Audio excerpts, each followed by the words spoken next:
It is time now for the evening rush. A memorial continues to grow this evening for the Albuquerque teen killed during a hit and run. Right now, family and friends are gathering at Seville Park to honor the life of 15-year-old Manny Tapia. Police say they're looking for the suspect who hit and killed Tapia. They're now looking for a dark blue GMC Sierra with the license plate 716 TJC. If you know anything about this crime, contact APD. We're learning more about the deadly house fire in Roswell. A 3-year-old was found dead inside a mobile home after a fire Monday morning.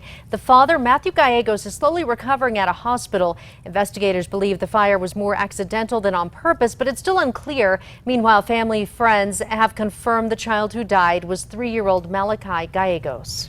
BCSO has arrested a young woman accused of recording and sending out a sexually explicit video of a 13-year-old girl. Deputies say 19-year-old Yarela Cespedes was the one behind the camera. That video began popping up on social media in November. Cespedes is now facing charges of manufacturing and distributing child pornography.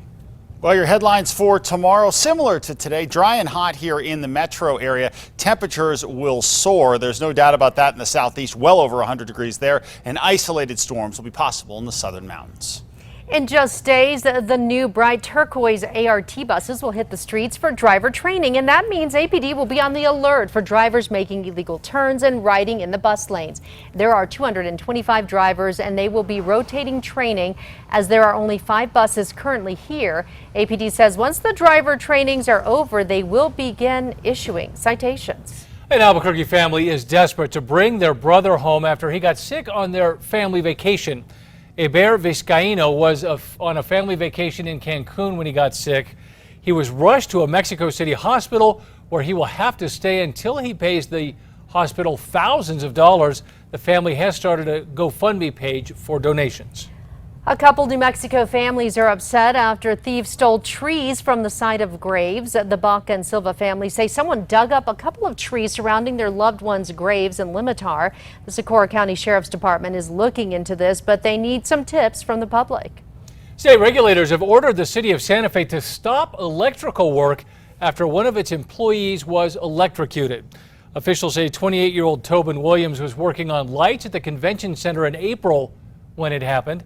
Recently, the State Construction Industries Division ordered a cease and desist order on electrical work there. People are expressing their concerns over a proposed apartment complex in the Northeast Heights. During a City Development Board meeting, neighbors continued their fight to keep a 3-story apartment complex from going up at Alameda and Barstow. They say that complex would obstruct their views, but Consensus Planning says the building proposal meets zoning standards. The Mexican drug lord known as El Chapo was sentenced to life today. El Chapo was convicted in February on multiple conspiracy charges linked to drug trafficking. Prosecutors say he sent hundreds of tons of drugs to the U.S. and caused the deaths of dozens. El Chapo will likely be sent to the Supermax prison in Colorado. Both sides are firing off after the House approved a resolution against President Trump's tweets. It condemns the president for telling 4 lawmakers of color to go back from where they came. Now one congressman has introduced articles of impeachment against the president. The president says he'll keep up his attacks during a campaign rally tonight. Officials say a freak accident led to a 6-year-old's death after being struck in the head with a golf ball in Utah. Aria Hill was waiting in a golf cart about 20 yards from where her father was teeing off. That's when the ball veered and struck her at the base of her skull. Investigators are calling this tragic.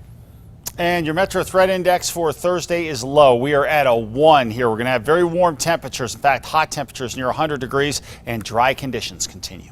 A Rio Rancho man needs your help finding the family of a dead World War II soldier. Richard Hassel says he has memorabilia belonging to the family of Burton R. Hale.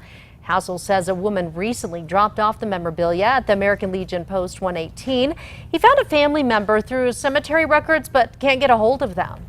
Dion's is expanding to southeast New Mexico. The New Mexico restaurant announced it will open a Roswell location at South Main Street and West Wildy.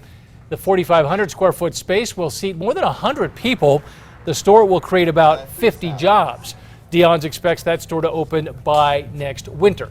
Think you got what it takes to sing the national anthem? The New Mexico State Fair will be hosting auditions July 24th in the African American Performing Arts Center. Individuals and small groups are encouraged to sign up. 8 winners will be selected based on their performance. Those interested must submit an application by July 19th to qualify. Teens from around the world are training to become the next generation of hot air balloon pilots.